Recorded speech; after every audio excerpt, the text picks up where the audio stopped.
Ladies and gentlemen, just to take note that we are going to start sharp at 2 p.m. for the live event. Thank you.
Test. Online specialist, yeah. On Mr. Abdul Samad? Ken. The camera, yeah. Hello, Ashikin, is it? Hello. Okay, I can't hear you. 1 second. Okay, you can see us. Hi. Hello, yes, we can hear you finally. Cool. Samad, how, brother? You're on mute, lah. Can you hear me now? Yes, awesome. Okay, good, welcome. We're going to start exactly at 2, so we're just bumming around because we kind of finished the MOU early. Oh, okay, Yes, okay, yes. okay. Because CEO signature wasn't long enough, lah. If a Is it the new CEO or the Sachin or a new one? Sachin is still here. Because the SSG is a replacement of CEO, right? Monday. That's his. okay. This is his last job, I think. Last task before handing over. Yeah, no, we're just saying hello. We're chit-chatting. We're just testing our mics and making sure things run. Hello, hi Samad. Hello. Hi Azikin. Hello. Yeah, Hello. Azikin, your resume very impressive. Thank you. Where are you with now? Still KPMG or somewhere else? No, I'm with Rio Tinto. It's a mining firm. Is that? Oh, Rio Tinto. Mining Yes, firm? yes, Rio Tinto. Yeah. Interesting. Yeah, the global issue is Singapore, and it's okay lah. So I mean, I was just about to joke that data mining. It's a mining firm. It's also a joke that I tell to people I meet that I'm a data. I'm not a miner physically, but I'm a data miner. So, Do you use? I'm just It's a curious. joke. Do you use the same algorithms? No. in what sense? I mean, there's a lot of algorithms already defined. Depends on the use case that we have. Ah, okay. No, no, for the mining lah. I mean, as you mine for materials in God knows where, and looking at I suppose geological data and all that stuff. How different is it from say mining info or data per se? Yeah, it's very different. So for my research topic, it's actually on the operational side. So the physical mines itself. So we are looking at algorithms that are more optimization and reinforcement learning. Wow. But when you look at other parts of the supply chain, like selling to our customers, shipping routes and all that, it could be different types of algorithms like recommendation systems or random forest or something like that. I We see. could also be looking at text data and trying to derive information from it into financial data. I see. So your shipping and logistics will be close to your supply chain type algorithms lah, as opposed to say mining operations are more, I suppose, machinery, mean time to failure or that kind of, or optimization of productivity or output, that kind. Yeah, correct. Okay. Yeah, let's we get have a simple. very wide range of, our business is quite large, right? So our supply chain and the value drivers are also very different. It really depends on which projects we are put on. So it's a lot of opportunities to learn. Ah, okay, interesting. Okay, I'm just trying to put my background knowledge to use. To see whether it applies still. I'm not so current nowadays, but that's nice to know. Have you always been in Singapore, or you based out somewhere, or you've been moving around? Mostly in Singapore. Previously in KPMG, we have overseas engagements, but it's more short-term basis. Now I'm mostly in Singapore. Sometimes I fly out to Australia and all that, but it's mostly in Singapore. That's where a lot of mining happens lah, for Rio Tinto, yes. Yep. How's the China thing impacting you guys? Well, China is our biggest customer. We can't run away from that in the long term. So we need to continue building the relationship regardless. That's on the commercial side lah, but there's the Yeah. political element of them using an Australian firm. That's always that's why I was asking that question. Because now they're also holding back a lot of the coal. They're holding back some of the minerals. And we're all paying for it. Yeah, unfortunately.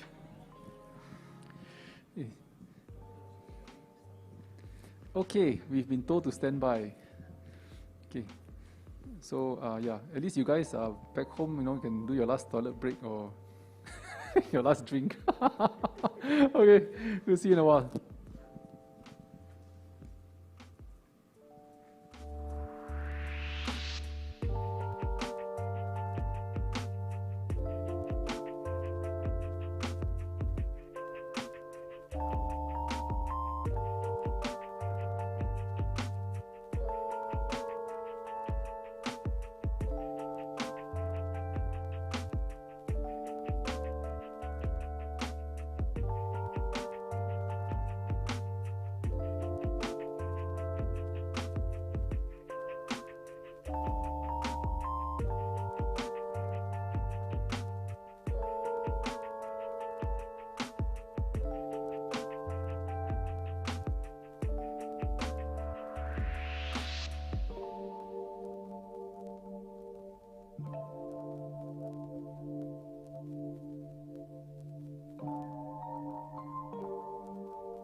Ladies and gentlemen, please join me in welcoming Senior Minister of State, Ministry of Defence and Manpower, and Deputy Chairman of Yayasan Mendaki, Mr. Zaki Mohamad.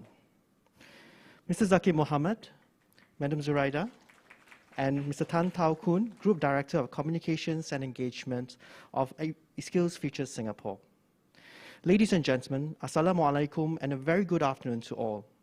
Thank you for taking time to be with us today. I'm Faisal and I'll be your MC and moderator for today's MENDAKI-IPS Dialogue, Gearing the Workforce for the Future. Today's dialogue is co-organized by Yayasan Mendaki's Research and Design Team and the Institute of Policy Studies.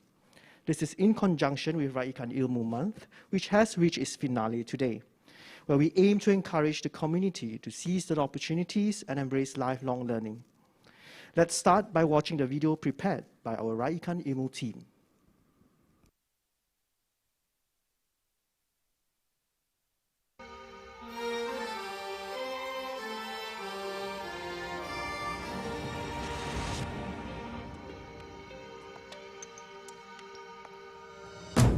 Ambil tebu di tepi rumah, digenggam bersama akar. Ilmu sedikit jika berhikmah, garam selaut menjadi tawar. Padi seikat keput di hulu, sirih di hilir jemu di taman. Kepalang diri menuntut ilmu, pasir sebutir jadikan intan. Kemana hendak mencari lada, ke hujung kebun sebelah timur. Jika hendak mencari bahagia, di dalam hati mesti bersyukur. Samarahika, hendak kenal orang berbangsa. Samarahika, lihat pada budi bahasa. Samarahika, hendak kenal orang berilmu. Samarahika, bertanya belajar tidaklah jemu. Padi seikat keput di hulu, sirih di hilir jemu di taman. Kepalang diri menuntut ilmu, pasir sebutir jadikan intan. Tumbuh melatasi pohon labu, anak Melayu memakai samping. Banyak harta miskin ilmu, ibarat rumah tidak berdinding. Malam cahaya berkunang-kunang, bagai bulan jatuh ke riba. Orang rajin pastikan menang, orang tekun akan berjaya. Hendak kenal orang berbangsa, lihat pada budi bahasa. Hendak kenal orang berilmu, bertanya belajar tidaklah jemu. Padi seikat keput di hulu, sirih di hilir jemu di taman. Kepalang diri menuntut ilmu, pasir sebutir jadikan intan. Bagaimana nak jadi orang berjaya? Berakhlak mulia, rajin dan bersyukur. Terima kasih, Tok. Terbang lebah di ujung benang hingga tidak membuat sarang. Terbang di ujung benang hingga tidak membuat sarang. Banyak sudah dapat dipandai, Ilmu akan dijulang. banyak sudah dapat dipandai. Ilmu akan dijulang. Ilmu akan dijulang.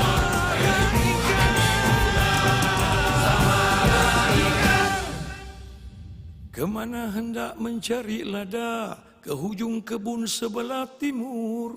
Jika hendak mencari bahagia, di dalam hati mesti bersyukur. In the spirit of seizing opportunities, thank you so much. In the spirit of seizing opportunities, MENDAKI-IPS Policy Dialogue aims to outreach and engage the Malay Muslim community in national policy issues. This event provides a unique platform for community stakeholders to voice their views in an informed manner. Since 2019, the MENDAKI-IPS Policy Dialogue has engaged over 300 policymakers, professionals, academics, and Malay Muslim organizations and community leaders. Today's dialogue focuses on how Malay Muslim youths and workers can take advantage of policies and promote a growth mindset to transform into a truly career mobile community. We are heartened to welcome our esteemed speakers and panelists of the dialogue, Dr. Wu Chunjie, Dr. Gok Sunju, Mr. Abdul Samad Abdul Wahab, and Ms. Ashikin Azhar, who are joining us online. We look forward to a constructive discussion during the dialogue later. It is now my pleasure to invite Senior Minister of State, Mr. Zaki Mohamad, for his opening address. SMN Zaki, please.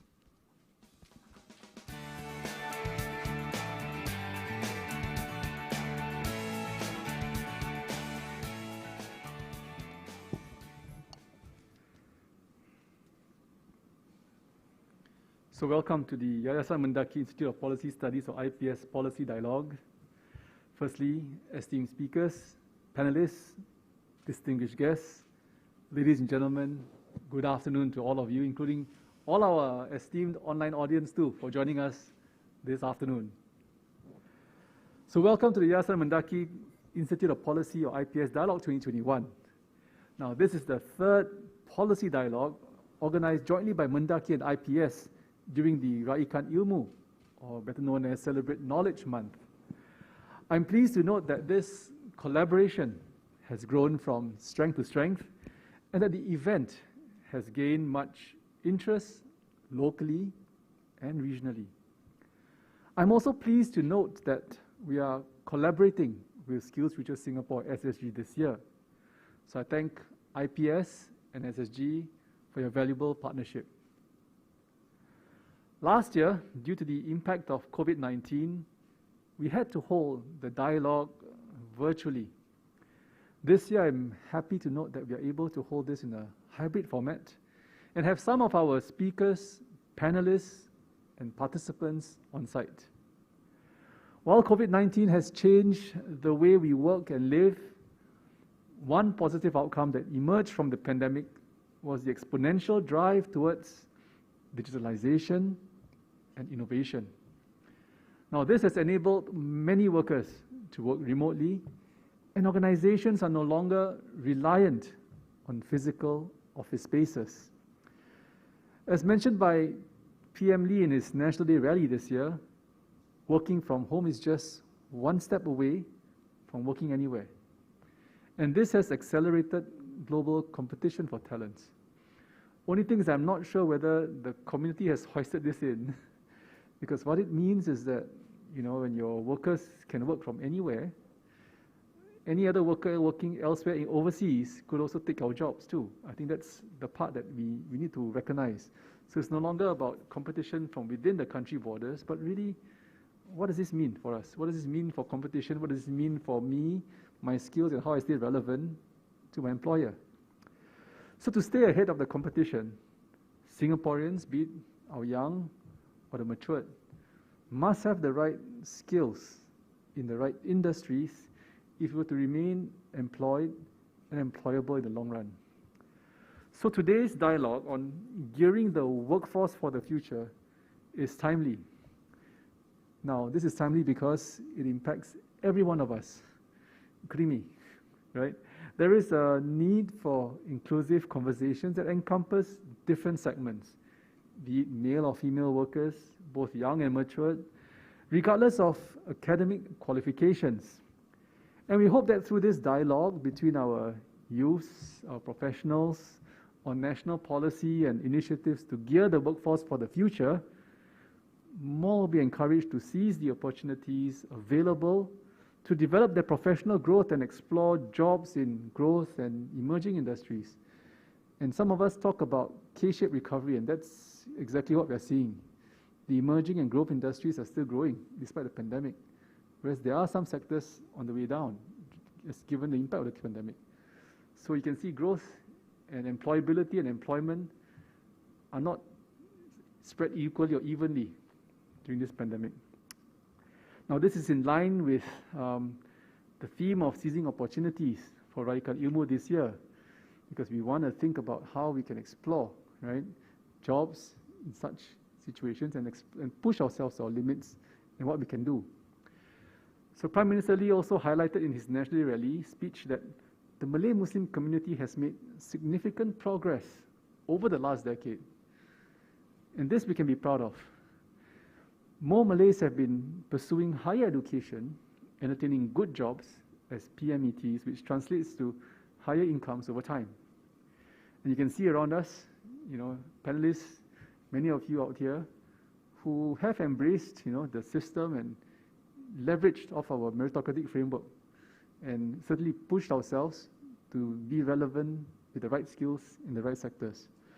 While data from Census 2020 showed that the share of PMETs among Malays has risen from 28% in 2010 to 39% in 2020, all in one decade, more can still be done to further increase this number to empower our workforce to be economically independent. Through our experience with the community, we've observed that every individual has unique and personal challenges. And through this dialogue, we hope to understand their motivations and identify the challenges that they may face so that we can lend a helping hand to bridge that gap. Census 2020 findings also reveal that women from our community with 3 or more children are less likely to be economically active. Now, we want to know how we can further support them to return to the workforce, or at least, be economically active. And today, in this modern economy, where you talk about flexible work arrangements, for example, or home-based business, there are ways and means in which we can help them. The tools are there, the methods are there, and these are established. As such, I look forward to the sharing by our esteemed speakers today on how we can help them. Now, apart from this policy dialogue, MENDAKI will also be embarking on an employment and employability study to understand factors that influence career decisions made by our Malay Muslim workforce. Now, this study would allow MENDAKI, national agencies, and community stakeholders to identify career-related challenges and gaps faced by our community and guide us in the development of initiatives or policies to support our Malay Muslim workers. So last week, I also witnessed the signing of a Memorandum of Understanding, or MOU, between MENDAKI and Mirexus, a biotechnology company specializing in cancer research. This MOU provides the opportunity for our students to further their studies and pursue their dream in life sciences and biotechnology. Now, it's not just about the scholarship, but the way MENDAKI has structured this agreement is that they will also be given opportunity to be mentored and learn from the best talents in the industry, not just here, but also overseas, and a job in Mirexus upon their graduation.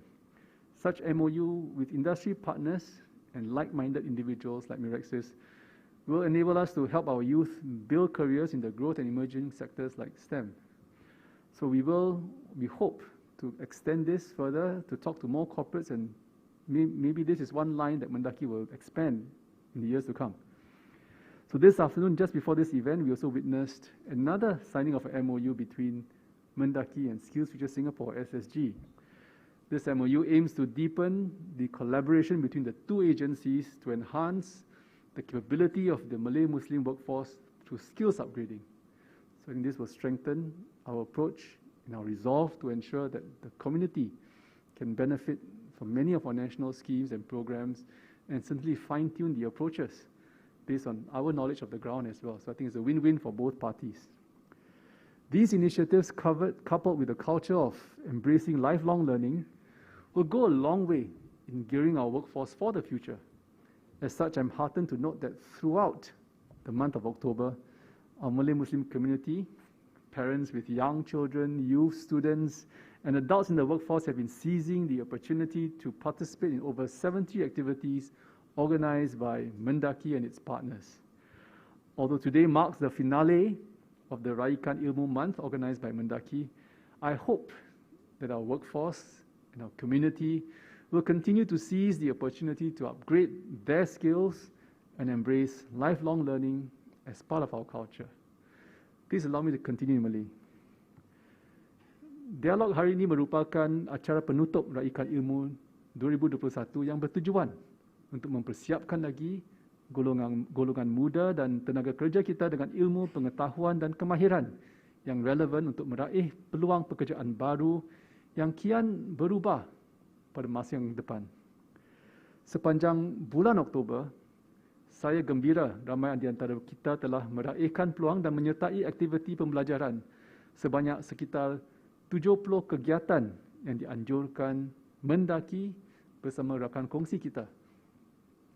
2 memorandum persefahaman juga telah dimeterai oleh MENDAKI bersama syarikat biotech Mirexus minggu lalu dan juga Skills Future Singapore hari ini. Mendaki juga akan menjalankan satu kajian mengenai pekerjaan dan peluang meraih kerja ataupun employment dan employability study untuk memahami faktor-faktor yang mempengaruhi keputusan kerjaya yang diambil pekerja Melayu Islam kita. Walaupun bulan Raikan Ilmu tahun 2021 akan berakhir, perjalanan kita untuk menimba ilmu harus diteruskan kerana ilmu ibarat sayap yang akan membolehkan masyarakat kita untuk terbang jauh dan juga lebih tinggi demi mengejar kejayaan. On behalf of Yayasan Mendaki, I would like to thank the speakers and the panelists for their relentless support and for all of you in the audience here today for taking time off this afternoon and being with us. I look forward to an engaging and insightful session. So do ask the questions, speak to our speakers, and share the takeaways with your networks of friends and loved ones. So thank you very much once again, and thank you for supporting us.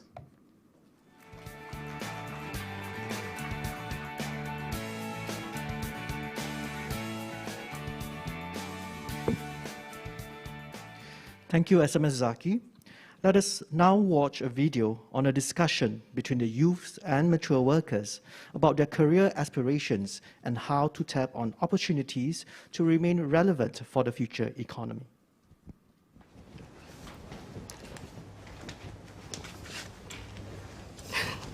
Hello. Hi. Hello. Hi, welcome. Hi.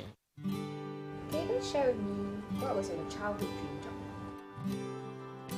My name is Zaki. I'm in the security industry for the past 25 years. My dream job to be a pilot. My name is Shirin. I think the main thing I wanted to be was a teacher.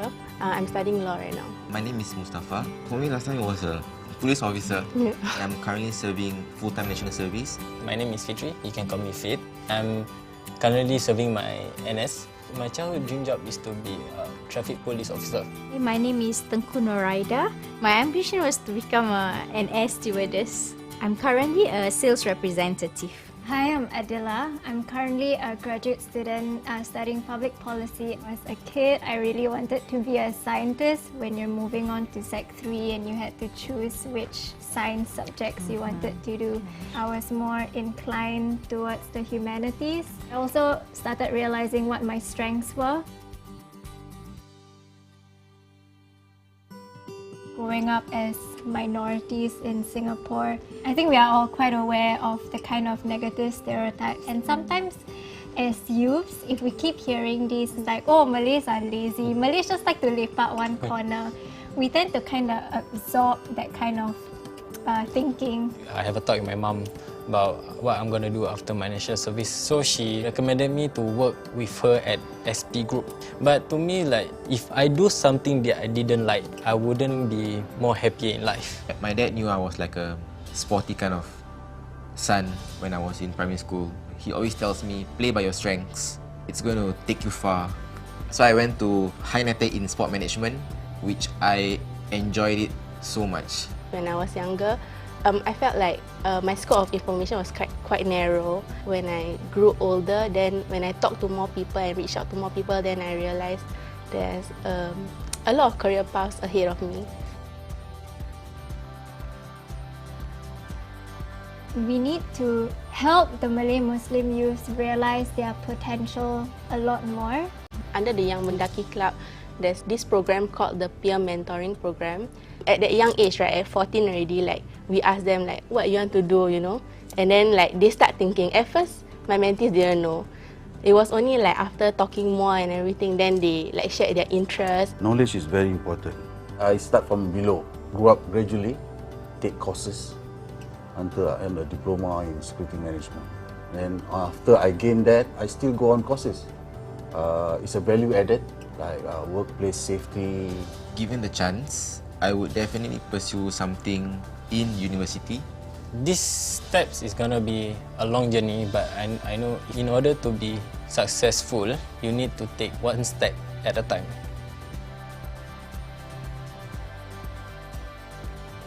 Because you see, currently we have all this online business. Everything involves IT knowledge.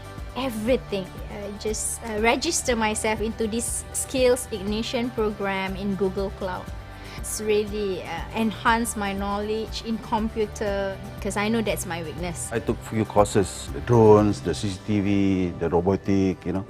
Overcome all fears. Fears is the biggest factor in us.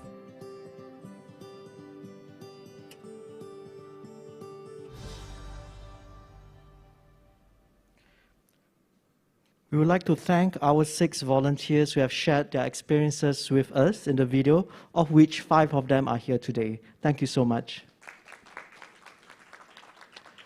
As you can see, ladies and gentlemen, from the video, we see that both youths and mature workers in our community have different concerns.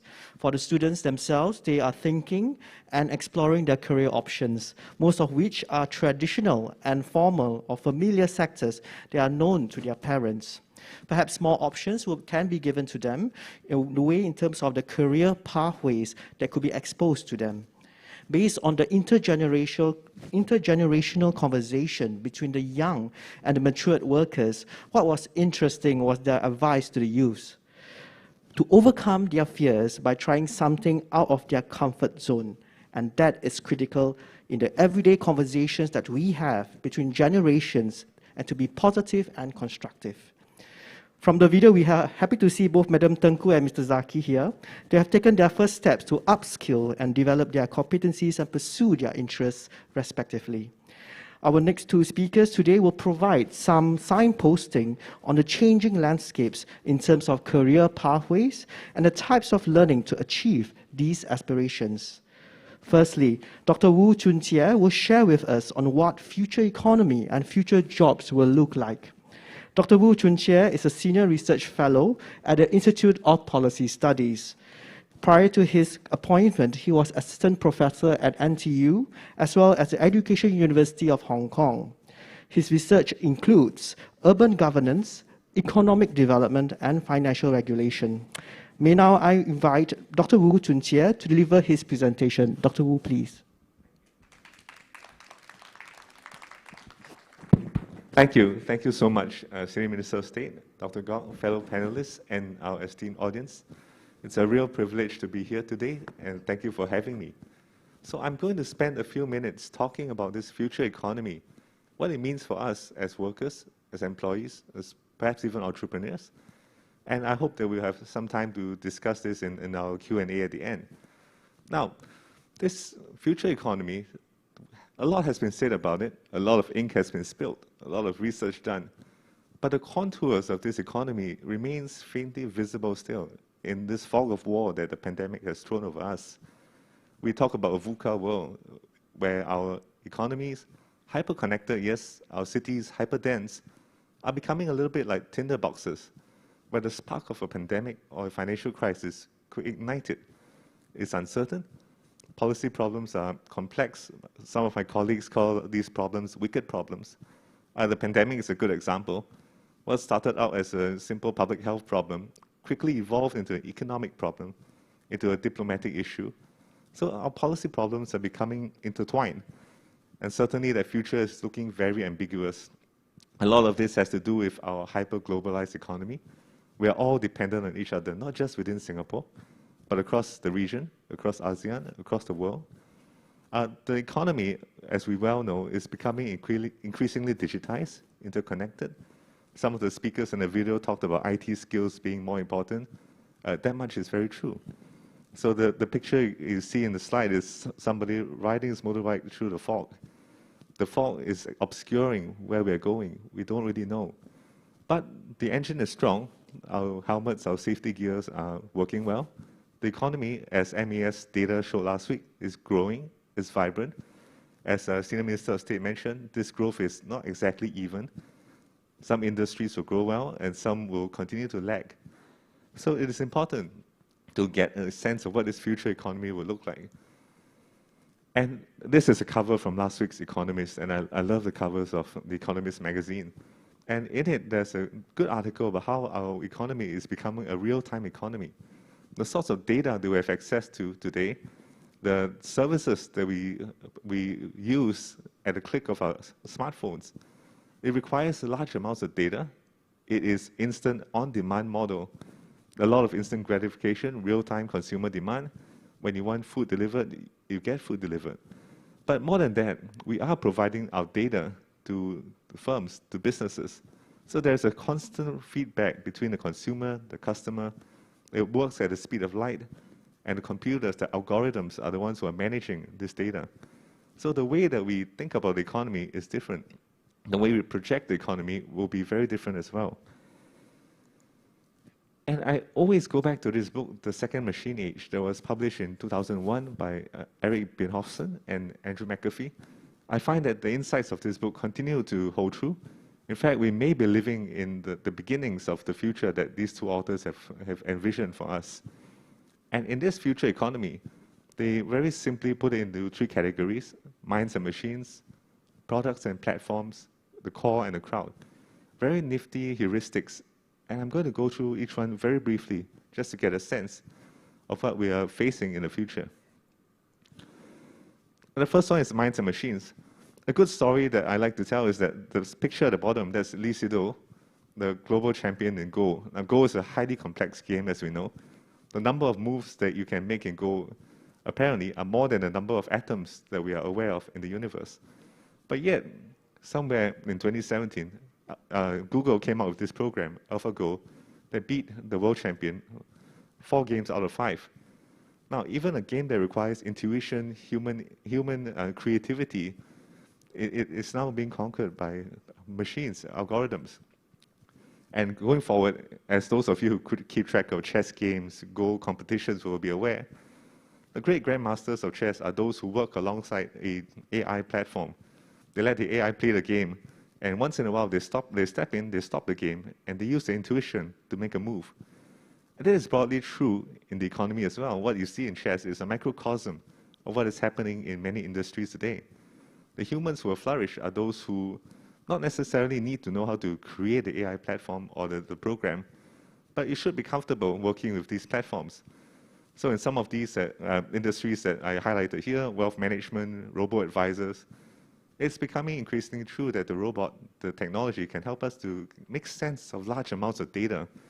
And the human intuition will step in and provide the additional X factor to the service. So being comfortable with the platform, with the technology, somewhat understanding how it works, that is increasingly key. Drone operators, the number of people required to operate a drone versus the number of operators required to operate a full fighter squadron for patrolling our skies, vastly different. And certainly intelligence and security officers, the use of facial recognition software, people who are willing to work alongside these technologies to help you make your job easier. That will be the value add for industries in the world to come. Certainly, we are aware of products and platforms. It is not just about selling a product today. It is making use of these platforms that exist. These platforms, it is very telling that these platforms are part of our everyday lives, that some of us could not exist without these things, like RedMart, Grab, or even Facebook. So the way we consume our news, we purchase our food, our groceries, is increasingly taking place on all these platforms in what we call a multi-sided economy. An economy where it's not exactly clear who is the consumer, who is the producer. I may be the consumer of groceries from RedMart, but I am also the producer of data that RedMart is purchasing from me or using. So it is an economy that is a little bit more complex, but we know that the potential for collaboration is much higher. And lastly, the core and the crowd. We have to be aware that crowdfunding is a huge aspect of entrepreneurship, Kickstarter, and also a huge aspect of information sharing, like Reddit. So for those of us who are interested in starting businesses, there is crowd wisdom to be mined there. But certainly there's a dark side, as you can see. There is criminal activity that takes place on a lot of websites online. So certainly the internet, there is a bright side and there's a dark side. And being aware of these would be quite critical for us. And for that dark side, an emerging industry would be RegTech, regulatory technology. How do we regulate financial flows of information? In a way, going forward in this digital economy, this real-time economy, there are multiple tracks to think about. One is to be at the center of this economy, to pick up the technology skills. How to do so, we will leave it to our fellow panelists. And the other is to think about the services that people living in this future economy will require, real-time instant services. How do we move into that sector? And thirdly, of course, how do we move into sectors that deal with the dark side of this new global digital economy? Now, this report by the World Economic Forum, Future of Jobs 2020, is quite telling. It's been cited quite widely. There is a widening skills gap due to automation and technology, due to artificial intelligence, due to data analytics. According to the World Economic Forum, 85 million jobs may well be displaced by 2025. That's not too far away. That's 3 years away. But with this new technology, new economy, there are going to be 97 million new jobs that require advanced skill sets. I'll discuss later, these skill sets are not all about tech. But I think for us, the key is that we don't want to be stuck in the 85 million jobs that are going to be displaced. We want to be at the front. We want to find ourselves in that 97 million new jobs, and for Singapore at least. So certainly this is what we are worried about. According to the EDB, there are going to be 20,000 jobs that are going to be created in ICT. These are based on commitments that have been made to EDB over the past 2 years. The jobs are emerging. It is up to us, how do we leverage on these jobs and not be left behind? As I mentioned, there are some indications from World Economic Forum that the top 10 skills required by corporations, it's surprisingly not all about coding and data. Complex problem solving, critical thinking, creativity, people management, cooperating with others, emotional intelligence. These are all, if you think about it, very human skills.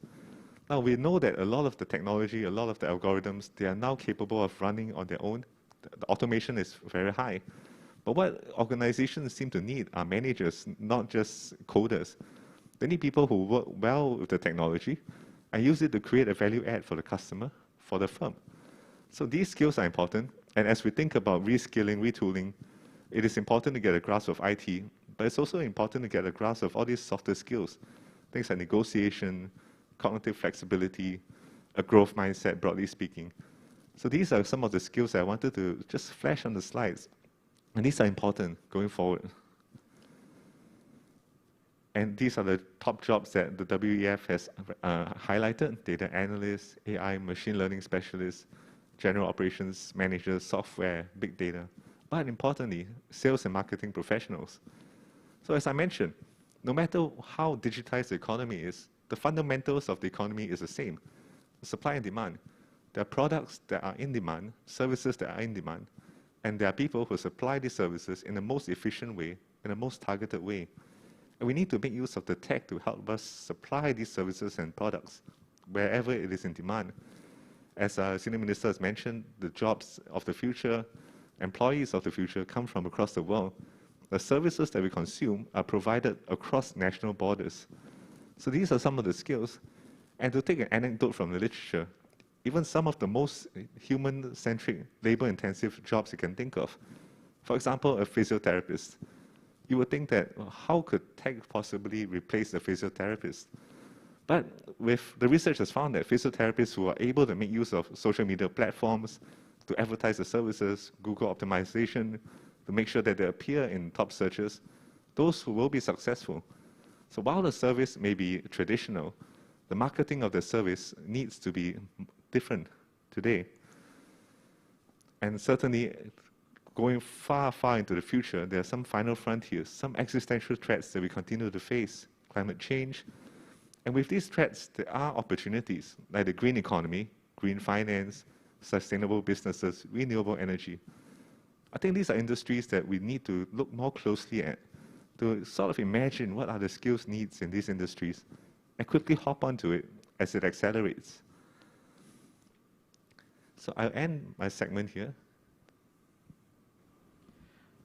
Thank you so much, Dr. Wu. I think if I can paraphrase here, I was very impressed by the notion of VUCA world, where we see that we are all interconnected, we are all globalized, even though we do not know whether we are, and then we want to or not. I think that is something that we have to take that into consideration. And what is also interesting, as what you mentioned earlier, is that the skill sets are not just digital and technological. It is in terms of human relations, in terms of those interactions between human beings, between managers, organizations, and so on. I think that is something that we are all very happy and looking forward to in terms of managing our skill sets and expectations. Thank you, Dr. Wu, for that wonderful presentation. So to see what our future lies, ladies and gentlemen, Dr. Gok Soon-Ju will share with us how the workforce is able to adapt on the impending change, the question of how. Dr. Gok Soon-Ju is the Chief Skills Officer, Skills Future Singapore, a statutory board under the Ministry of Education. She oversees the skills development system in Singapore and works with the tripartite partners to identify, disseminate, and even measure the skills needs for the Singapore economy. We will now invite Dr. Gok Soon-Ju to deliver her presentation. Dr. Gok, please. Thank you very much. And I thought Dr. Wu has given us he has elegantly summarized the future trends in a very succinct manner, and this is fantastic because I think it set the scene for what I'm going to talk about. Over the next few minutes, I'm going to bring us back to Singapore and then look into really the workplace. What are the workplaces expecting us to do as a workforce? And of course, I will also summarize in one slide to pick, if I'm forced to pick among the most important skills moving forward in Singapore, among the 15,000, I picked 16 when I talk about later on. Okay, it's easier to remember 16 than 15,000. Okay, so I think Dr. Wu has mentioned about what the future like, and I would like to borrow Mr. Ravi Menon's key message about, if we were to use one word to describe the future economy, it is one of innovative economy. Why is it innovative economy? Because today technology is almost general purpose. It's very easy to deploy. It gives everybody opportunity to create the next best solutions. And education and learning is easily accessible. No longer belongs to the privilege. Everybody can access. If you have an internet, you can turn online and go anywhere and learn everything. So what the future lies is a great opportunity for everybody if we know how to leverage on it. So how do we take advantage of that innovative economy? And I thought personally in Singapore, we are in the best situations to take advantage of it because we always look ahead of the future. Where are the good jobs? What the opportunity can we bring to Singapore, and then what Singaporean can take advantage of? So there's a lot of things that, but first maybe I should tell you to mark a date. In early December, please follow us on our social media. We are going to release the Skills Demand for the Future Economy report that will spotlight Singapore's high growth job area and skills. So do follow us on that, and then we will be deliberating about the green economy, the digital economy, and the care economy that usually got left out, never talk about, but it's very important. So do look out for our report in early December. Okay, so I think it's a lot of hope, a lot of excitement moving forward in the innovative economy. And very quickly, I want to show you, I thought Josh Bersin talk about what future of workplace looks like is very interesting. He talked about a workplace of the future, which is actually already happening around us, whether or not you're in a kind of work environment. It is more flexible, it is more fluid, and it's more dynamic. Means you can be recruited into a work organizations, but may not be exactly specific to a certain JD and job roles. It depends on company organizations. They can move you around in different job roles, or you can put together in a project team, finish maybe 12 weeks' time, you disbanded the team, move on to the next projects, and then take up other new job role. And a lot of the organizations are also started to allow staff to go cross-learning so that they can pick up things faster. And we have to be expecting that this will be the future of work. It's not just because we are recruited to a job role and that's it. So I think do bear in mind with the flexibility, fluid, and dynamic. The other thing is about how do you I want to spotlight on one that is people are being rewarded by the outcome, reputation, and sponsorship, which is the second last on the right column. Which means if you look at, later on, I think one of our online speakers can talk about her experience in KPMG or other consulting firm. When people come together, they always want to find team members who can contribute value and contribute expertise. And then these are the people who will be looked upon and then invited to join projects. So I think that's very important, that the kind of what can we contribute to a team, what kind of things we can bring upon, and how can we sponsor certain projects is very key. So I think I will not go through very detailed, but this, you can have the slide later on, and this is how the future employment will look like. Okay, the assignment of tasks, expertise, as I think earlier on, Amos Zaki mentioned about the kind of cross-border projects that you can do. It doesn't mean that you have to be in Singapore to do something overseas. Similarly, someone from overseas can do a job in Singapore. I think these are the kind of work that we have to bear in mind in terms of employment and jobs. And next, I think it's quite important to look into, it's no longer about finishing off schools, then can stop and then relax, but the kind of learning, well, I'll call it ubiquitous learning, because at workplaces there will be more demand of us to go into area of work that we may not have been trained. We may not have learned before, but because we need to complete the task quickly or the project quickly, we are required to learn. And this very short, sharp learning, very micro learning is available online. And I can give you an example. Like, for example, if your employer asks you to say, hey, can you set up a chat bot on our website? We can't be telling a boss, hey, can I go and attend a course and learn how to do a chat bot? Actually, basically, is no, you just go and Google around, find out which one are packages, how can you plug it in at $20 a month, okay, that's done, go. So that kind of learning has become very micro learning all the time we need to do, and very quickly, so that the micro learning is I need to know now in order to do my job. And the key things for us to evaluate is the content credible, is it useful, is it accurate, can I deploy very quickly, versus the other type called macro learning, which is you want to go deep into certain area, like maybe you want to go into data analytics, then really learning something very new, then you need to really devote your time, sign up at courses, and then you learn about the key concept, then you're going to practice, and maybe get certification and credential. So there are different kind of learning ongoing we need, and this means we need a parallel learning career alongside our working career, and this has to be ongoing all the time. It's a long-haul journey. Yeah, so here I want to very quickly demystify what skills is all about. So I start with the bottom, which is I call foundational skills. Foundational skills are literacy and numeracy skills, where we typically picked up from when we were young in school. So language, math. And why are these language and math foundational so important? Because it is, if we put together, it's the information processing. When we read instructions, when we read a label, when we read a set of, let's say we want to evaluate whether this information is accurate or not accurate, we need these foundational skills for us to process. So it's the information processing skill. So this is fundamental for us to be able to learn other skill set. And then I thought the next layer is really soft skills, which in SSG's perspective, we call them critical core skills. Or in MOE's perspective in school, it's called the 21st century skills. So it's a whole spectrum of 21st century skills from school-based all the way to workplace. So the critical core skill we identify here, I'll show you the 16 pieces of skills later on, but I just spotlight some here. And they are fundamental because these are all transferable. Regardless of which workplace we work with, we need to deal with people. We need to work with customers. We need to work with partners. We need to work with vendors. And this kind of skill set is really what we need to be able to thrive in whichever VUCA environment we are in. These 16 skills are fundamental. So foundational skills, critical core skill.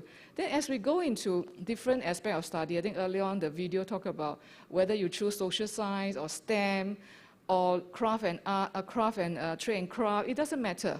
I think that is called a domain area. It can be engineering and ICT, can be health sciences, can be education and development, can be sustainability and environment, can be trade and craft. This is just the beginning of a career that we chose, but it doesn't mean that we always will be stuck there. We have to constantly look out on the right. What are emerging in my sector? What kind of skills are in demand? Are they pivoting into digital? Like I think earlier on, one of the lady in the video talked about, she decided to learn e-commerce. I think this is fantastic because you know that in order to outreach to the market wider, you need to know the e-commerce skills. So that's how you need to expand all the time. So from foundation, critical skills to domain skills, and keep on moving into and look up and top up on emerging skills and priority skills. That will get us ready to say that, hey, I'm ready to pivot. pivot into mostly in demand, mostly high in demand area, or going to adjacent area that we never thought of. So in students like learning arts, today they're not just about fine arts, they go and look into digital arts, the kind of multimedia arts. And then moving the next step forward is how can they use art in the non-fungible token to actually promote and sell their arts. So if you look across, the opportunity is unlimited, really unlimited. So I just put this scaffold here so for us to understand how we can look at skills, and more importantly is, do we know what we have personally in terms of the skills that we acquire from schools, the skills acquired from work, and then top it up continuously. Yeah, so I thought today we have a very important MOU signing ceremony, which is between MENDAKI and SSG, and we think that this coming together is key because why? Because the next phase of a career, next phase of the economy will be a skill-based career pathway, whereby skill we look upon as very important, and we need to ask ourselves, how can we help Singaporeans to continuously design their life, continuously design their career? I think this is very important. So I think the community-based, community agencies coming together at SSG to push this signaling to make sure that we can overcome, I call it overcome barriers of learning, because there are many barriers of learning, and informational, can be situational, can be dispositional. So I think this is very important. How can we build this capability in all of Singaporeans? I think that's key. So skills-based credential, and then also think about multi-stage career. That's quite important. So coming together to sign the MOU is very significant. Okay. Maybe we don't like to see getting old, but this is a life stage. I try to see however I can see longer term than just seeing immediate term. And we have to see that throughout our life, we have to start thinking about early career, mid-career, and late career, especially when our lifespan is going to be expanded. We're going to live to ripe old age. What kind of active lifestyle we want to have? Do you want to have some partially paid job, partially non-paid job, but it can be volunteer? But what kind of active lifestyle we want to lead? And we need to continue to learn in order to be able to participate in this active living. And also to remember that the day we're gone, that is a very linear working life. You finish school, graduate, work, then retire. I think the more likelihood is there may be some disruption, or sometimes is we just voluntarily want to take a break. So the kind of taking a break to recharge ourselves, taking a break to try other kind of portfolio career, and coming back in to do a full-time job. So it will be ups and downs. Going to the job market, coming back to do some macro learning, going back again. I think this kind of lifestyle will be expected of us. Then how do we chart it out and pace ourselves throughout the life stages? So I think this is quite important for us to have take the long-term view. This is my last slide, which I talk about the 16 critical core skills that we have. We work with industry partners, all the C-suite across 28 industry. We consulted 120 over experts from CHRO to CEO. Yeah, you can scan the QR code and download the detail of the skill sets. And we put these 16 critical core skills into 3 baskets. The first basket on the right is about ourselves, really about self-management. How do we manage ourselves so that we can stay relevant and be competitive in the workforce? So you look at self-management, learning agility, how fast can we learn? Can we pivot very quickly, learn new things that is beyond our original field of studies? And then there's nothing domestic anymore, everything is global. So how to keep a global mindset and perspective? And digital fluency is a given today. I think the kind of apps available in the market, how can you deploy things very quickly, what's available as a solution to deploy in the workplace is a given that we need to know. And then of course, adaptability, can we adapt very quickly? The second basket on the top is about working with humans, working with each other. And you can notice that customer orientations is fundamentally key. Who are we serving? What do they need? Do we know really what they want? And then the other thing like collaborations, communications, influencing people, all these are higher level complex skills, but it's essentially fundamentally important. And the other two that very new coming into our skills dictionary are things like building inclusivity and developing people. Building inclusivity become more important because we're multi-generational, where people with different kind of ability or disability coming together to work in the workforce. How can we take charge of that and help each other to succeed in life? And developing people, from our study, the CHRO, CEO all say that it is no longer the responsibility of the HR, L&D functions, people that look after the developing others. Actually, all of us, every one of us at the workplace has a responsibility to develop someone else next to us, someone else below us, someone else who needs additional information and guiding and mentorship. I think these are things that we can do better in the workplace. And the last bit of the skill set on the left is actually the thinking skills, how to think critically. And then there are things like transdisciplinary thinking, be able to learn, think across, reframe issues using different disciplines of study to reframe issues, because you may have better solutions. Problem solving, decision making, and then sense making, how to pick up make sense of things when amidst all the noise and the influx of information, and then create solutions to solve a problem. So I think that is what I want to quickly summarize, so that if anything you can remember, please remember these 16 skills I mentioned. This is very important, and then we are going to roll out more and more courses in this area to help people use it to plan their own career, to help them work better at workplaces, to help them have the mindset to support company transformation. Thank you very much. Thank you, Dr. Gok, for the inspirational presentation. I really feel like I'm taking up a course right after this.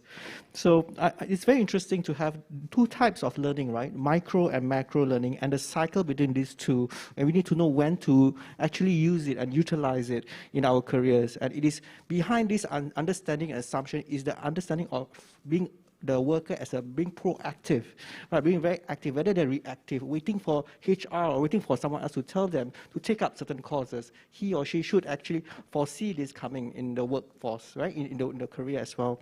So thank you so much, Dr. Gok, for such inspirational and also very good insights in terms of understanding the human psyche and the behaviors of individuals and the workforce. So next, we want to understand how the Malay Muslim community is experiencing these mindset shifts on the ground. So let us hear from Mr. Samad Abdul Wahab. Mr. Abdul Samad will share different sentiments on the ground based on his engagements with the committee as Vice President of NTUC Central Committee. He is currently a union leader in the oil and gas industry and is involved in various union leaderships such as UPage and NTUC. So without further ado, Mr. Abdul Samad online. Go ahead, Mr. Samad. Good afternoon, Faisal. Good afternoon, Thanks sir. for the introduction. And it's very heartening introduction from the two panelists which is on site. To those who are guests, distinguished guests who are on site and online, allow me just to share. I'm actually a union leader, which is my secondary role. I'm an employee per se in SP Group itself.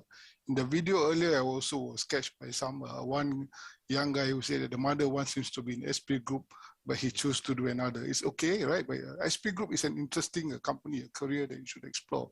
So to give a certain context, how do we do sensing, right? I think for some who may know what actually NTUC does, but I would like to take this opportunity to share what actually the role of NTUC, besides just the mindset of NTUC is about fair price. NTUC is about my first school, which is, but the narrative of NTUC, whether the Malay community or not, is actually very simple. We want to ensure Singapore as a country stays competitive and our working people has to be remain employable for life, and also to enhance the social status and well-being of our members and working people, so as to build a strong, responsible and caring labour movement. How do we do it at NTUC? We have about a total of 58 affiliated unions, 6 affiliated associations that actually make sure that we meet we come together and meet the objective that we set for our members and working people. Where is our direction? Our objective, we based on 3. There is 4 P's. So we based on 4 P's: protection, progression, placement, and privileges. When we talk about jobs, when we want to do transformation training, our workers has to, whenever we encourage our workers on the ground, it has to lead to 3 W's. That is workers, wages, and welfare. For the Malay community who is actually listening to this dialogue, I just want to share, at the NTUC, we may see a lot of Chinese, but we have a good number of Malay Muslim union leaders who are on the ground In total, we got more than 1,300, which is actually a 1/4% of the total leadership in NTUC. At the higher level, we have also about a quarter number of them. There's about 240. These are the Malay union leaders across different industries. So going back to your question, right, how do we actually go out to get to know the people and to encourage them? At NTUC, the main focus now is about training.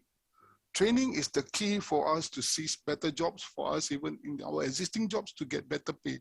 So we have heard a lot of company training committees. So we go down and work together with the employees, understand where the areas of gap within our workers is. We call it company, not just a company training committee. I would rather classify it as a company transformation committee. In this committee, the unions and the leaders and the management sits down and work together. While the management look into the new business areas, the new skill sets, the unions will sit down and firstly starts to identify what are the areas of the skill sets, what are the job roles, like we hear in the first panelist that says about jobs going to be displaced, which are the job roles that are going to be displaced. So we identify this kind of job roles and go through what are the job roles that are going to be displaced and identify the new job opportunities, what are the skill sets that is required. So as a Malay Muslim union leader, we go out and meet across different kind of group of Malay Muslim workers, different group of workers have different group of different kind of aspiration. But end of the day, what we want to encourage them is for each and every one of us to ensure we get the first kickstart to the training that is available, so that whatever that is the new job opportunity that is there for them, even in their existing job, can bring them better wages or giving them the first kickstart to the new jobs that is available for them to explore. That is the main fundamental. How do we actually then do that? We also have a group that we talk about operation and technology roadmap. As we can see today, technology is something that is going to be a game changer. Technology, is it just because of COVID? I wish we as a union leader don't think so. Technology started many years back, right? But COVID nevertheless expedite the role of how the speed of technology. So with technology, we know it's not just jobs are disrupted. If we are being very diligent in terms of learning new skills, we can even be ready to do jobs that is available overseas. So this is what we do at the unions. Go down, get sensing, encourage our workers, but we fundamental to know that, look, when there's a job for you, you go for necessary training, we make sure that you have the first key to the job that is available. And within the new job that you are doing, there's always something that leads to 3 Ws, that is your wage, welfare, and the work prospects. I stop from here, hence I will continue at the later part. Thank you, Mr. Samad, for sharing with us. And I'm actually very happy to hear that we have very good leadership and representation at all levels. So thank you so much for that. I would like to also start off with looking at the census 2020, where our youth take up almost 1/3 of the Malay Muslim population.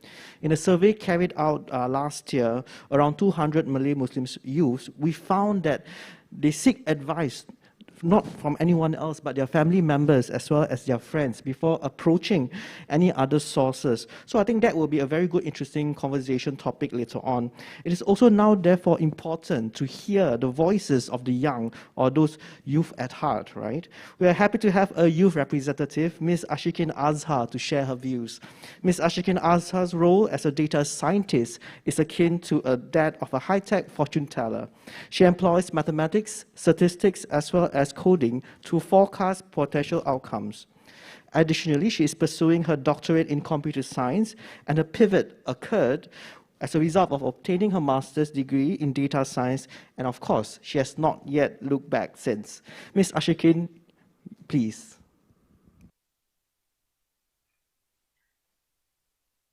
Hi, good afternoon, and thank you for having me here today.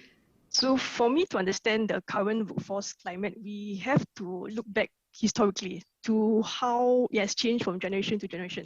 And I found this article that was published in the Journal of Managerial Psychology. It was in 2015. It investigated the change in career paths across 4 generations. These are the maturest, so those who were born before World War II, the baby boomers who are up to independence days were about mid-60s. Then the Generation X, so up to end of 70s, and finally the millennials, so it's those who are 80s onwards. And the article looked at the job mobility, the organizational mobility, and the direction of job moves. What it found was that the previous generations prioritized stable, upward, linear career paths that were motivated by loyalty and stability. But when we move on to the further generations, they were more prioritized towards dynamic, multi-directional, and boundaryless career paths. And these moves can be a mixture of outward, downward, and even lateral. And when we come to the millennials now, and I'm one of them, so those from 80s onwards, we are described as those who are highly mobile. We expect great change. We get very bored easily, so we want a variety in our job assignments. We are also described as impatient in terms of the rate of advancement. We emphasize our work-life balance, and we make career decisions that favor this lifestyle and leisure over our career progressions. So you'll see more lateral, downward, and even career transitions compared to previous generations. And as a millennial, I'm actually not at all apologetic for these traits. I find that we are at a juncture where we can, we have the luxury to take a step back and take stock of how the society works and how it affects our overall well-being. So if it's detrimental to our well-being in the long run, we are actually more vocal and we question and we try to push for change. And this is not because we are purposely doing it because we want to be disagreeable or rebellious or even a softie. We just are helping to help society progress in our own way. And all these characteristics come into play when it translates to how we choose our first employer and how long we stay with the employer and then transition in our next career moves. And you see within organizations itself, the career paths are also becoming less linear and also less structured, and more so glaring in the private sector. And for instance, my department is like a bunch of data scientists and data engineers, and we are considered experts, technical experts in our fields. So you can imagine there's only so much linear movement because you're either a junior or you're a senior. And how we differentiate ourselves is really that's how we stay abreast with different codings and different state of the art algorithms and cloud platforms. So the messaging by our management was quite clear from the start that the career path within the department is not linear. It's just lateral. So it really depended on us to choose our next steps according to what our needs are, our wants, and we can also go at our own pace. And the management goal is to support you in your aspirations. The emphasis is that you keep on moving, keep on learning, and that you really are the captain of your own ship. And the core of that is the trust and mutual value creation. So if you do find value in moving out of the department or even the company, there is still respect in doing so. There's a book that I want to call out here. It's called The Alliance. It explains more about this kind of talent management framework. So traditionally, we are made to think that the progression is actually moving forward to become a manager. They have own team and all that. But as we, in this kind of landscape nowadays, progression can also mean that we are good at what we do and we can stretch across multiple domains. So we are considered like experts or multi-experts. And some companies are acknowledging that by developing a track called individual contributors. So these are available in places such as Google, Cargill, and even my company, they're also developing it. So to figure out where we are in our careers and what our next steps are, we actually have technology to thank for, because in the digital age, we have the advantage of finding info from various sources, not just our friends, our families, but also our and also from the internet, we can link up with like-minded individuals through multiple platforms, and not just in Singapore. And that was also how I leveraged on different people when trying to figure out how I should do my PhD, because I did not want to go through the most conventional way of doing it. The digital age, it also means that there are new jobs created in domains that you would think very unlikely. So there are now even jobs called drone pilots, and even the CDO, which stands for Chief Drone Officer, and my company has these roles. So we need to start thinking more out of the box, beyond the career routes that we have being so accustomed growing up caring about. And I've talked a lot about technology and digital skills, and what is all the hype nowadays we have to remember that we don't need to jump onto the same bandwagon as everyone else, because there's also other emerging markets. Like for instance, there's green skills that was also mentioned by Dr. Gok. And there's a lot of roles that are created focusing on sustainability now, because more and more companies are also committing to net zero carbon. So most importantly is that you need to just focus on yourself. So you do you, because there are multiple growth sectors that demand different skills.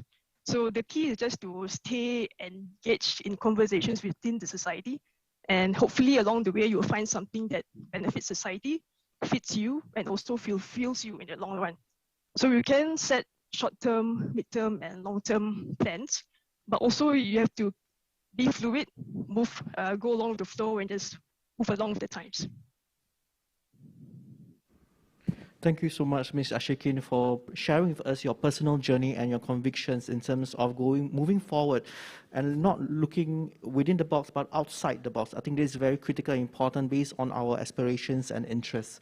So I think everyone's looking forward to the next segment, which is the Q&A. So we will commence the dialogue session by looking at by inviting our participants online and on-site. If you do have any questions for those online, please type the questions in the Zoom chat given. And for those who are here in the hall, you may want to move to your left or proceed towards the microphone that is prepared for you there.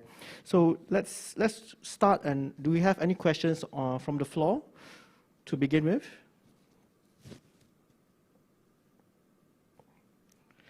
Okay, we have Ustaz Hanan from MUIS. Thank you, Ustaz Hanan.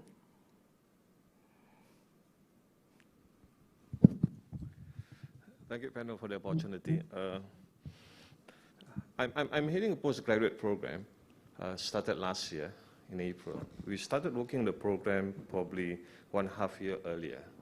That included designing job spec for the officers. Fortunately or unfortunately, the program started in April last year, and that was really the midst of COVID, and CB was not introduced in April.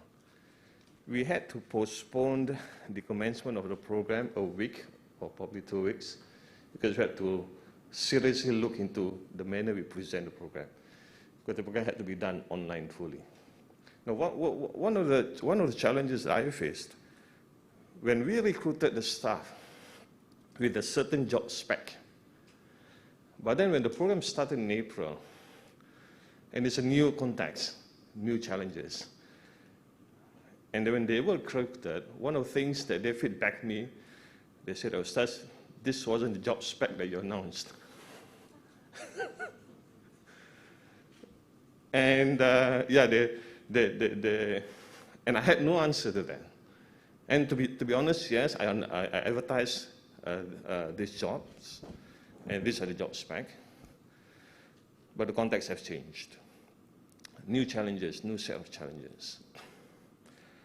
So yeah, so my question to the panel is really as technical as how do you design a job spec. That may change every other month. As we speak, I'm also recruiting, and then suddenly the job has changed. So how do you communicate this with this? And especially, this postgraduate program is really for the recent graduate and really preparing them for the employment. My second question is about our 4% of our community. They are just 4%, but yet the expectations and demands on them are growing all the time. They're expected to do many things. Before we started our conversation, I was talking with a good friend here about how else we can help them. Dr. Gok, you sat in the COFA, Committee of Future Asatiza, so these are the 4%, and that was 2 years ago. The list has changed, the expectations on them. As MS Zaki also said in FA4, and we talk about this, yeah? But the expectations are really growing day after day. And they also, like Shikin mentioned earlier, they also, the millennial, they do not want to be told that, hey guys, I need a social worker, asatiza in social work. I need asatiza in counseling. I need asatiza in this area, and so on and so forth. Because they too have their own aspirations. They too want to be this and that. and they also do not stay in the profession for that too long. But we also need to balance that with community's needs, and we acknowledge that these are the areas that we need our citizens. Now try to put ourselves in their positions. And I truly empathize with them as I sit with them, talk with them. Okay, COFA has published this report. These are the kind of jobs that we require. But okay, Stas, thank you. But no, that's not really what I want to do. So I really empathize. I really empathize with them. And these are just 4% of the Malay Muslim community, but yet expectations from them are really, really high. And sometimes I'm really running out of advisors for them. So I'm just sharing this challenge and seeking panel's advice. SMS, MOM here, Dr. Gok were part of the COFA and through your research. So how can we sort of, what can I say to this 4% and our future Asatiza whose roles are really increasing every other day? Thank you very much. Thank you so much, Ustad Hanan. Maybe we have one more question, and then the panel can actually answer after this. So maybe I would like to invite Dr. Samsuri from IPS. Dr. Samsuri is a research fellow in the Society and Culture Department. Thank you, Dr. Samsuri. Let's move down. Thank you so much for having me.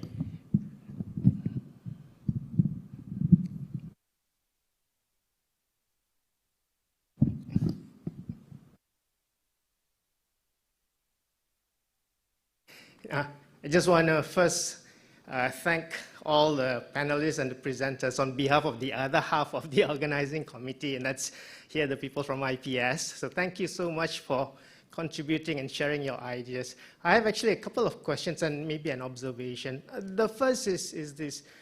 We talked about the VUCA world, and we talked about the need to continuously upgrade. But still, the problem is in schools. You know, we talk about theories versus practice. And so theories always come first. But then we know, because of the VUCA world, that theories are not always followed, or it doesn't always follow that. So I'm wondering what the thinking would be if we flip it around, where the practice comes first, and then the theories come in. I mean, it happens with adult education, with upgrading, but it doesn't happen in schools, is it? And then we have that question of people graduating from schools and finding themselves lost, because what they learn in school is no longer the same as what happens outside.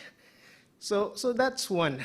The other one, I just wanted to comment on SMS Zaki when he says about the collaboration with the organizations. I think it's a wonderful idea. I'm just thinking, maybe we can think about a win-win situation with the industry. You know, we've got benefactors providing subsidies and financial assistance, but when it comes to industries, maybe then the thrust with these parties would be how we can leverage on each other. You know, you need the expertise. We have the intelligence, the intellectual capacity among our students, our scholars in the community, and so we can work together and help each other out. That's the second thing I want to say. The last thing is just an observation. You know, Dr. Gok, you showed that picture about learning from young and then still reading at the old age. I mean, not to say what the idea is good, but it's kind of depressing. You know, I know you're getting old and you're hardly able to stand, and then you're still forced to. So the idea is good, but maybe the way it tells the story is not so good. It's good when, you know, it came up from the evolution from monkeys and then to the man behind the computer, but this one, not so good. All right. But yeah, the message, yes, needs to be told. That's all. Thank you very much. Good. Thank you, Dr. Samsuri, for sharing your insights as well as your observations. Perhaps I open this to the panelists online as well as on-site. For the first question by Ustaz Hanan in terms of appreciating as well as engaging his staff in terms of the different competencies and work demands and expectations?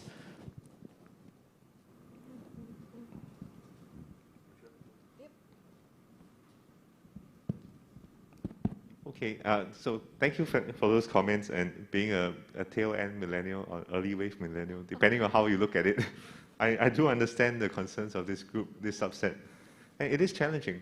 The idea of job loyalty, the idea of a fixed job spec, it doesn't quite appeal to many millennials anymore. And as you mentioned, the COVID pandemic shifting things online, this is something that a lot of us had to deal with. Suddenly, we have to deal with Zoom, a platform that was almost alien to us before 2019.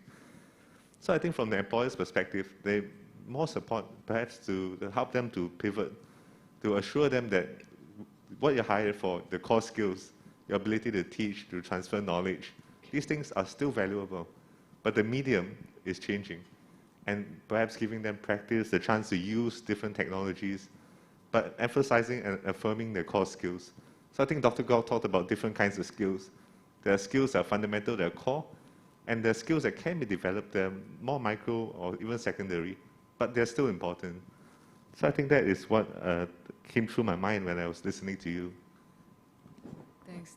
Thanks for all the good questions and difficult questions, I must say. I would say that when I look at the statistics, especially working with LinkedIn, to use LinkedIn platform to look at the stats, and so far, what LinkedIn data show us is that on average, the LinkedIn member in Singapore, which is whoever have an account on LinkedIn, stay in the current job for about 4 to 5 years, on average. It means different regardless of age. But the younger, as the younger they go, like Azikin, that generations, the tenure is 1.8 years. Before 2 years up, they are moved on.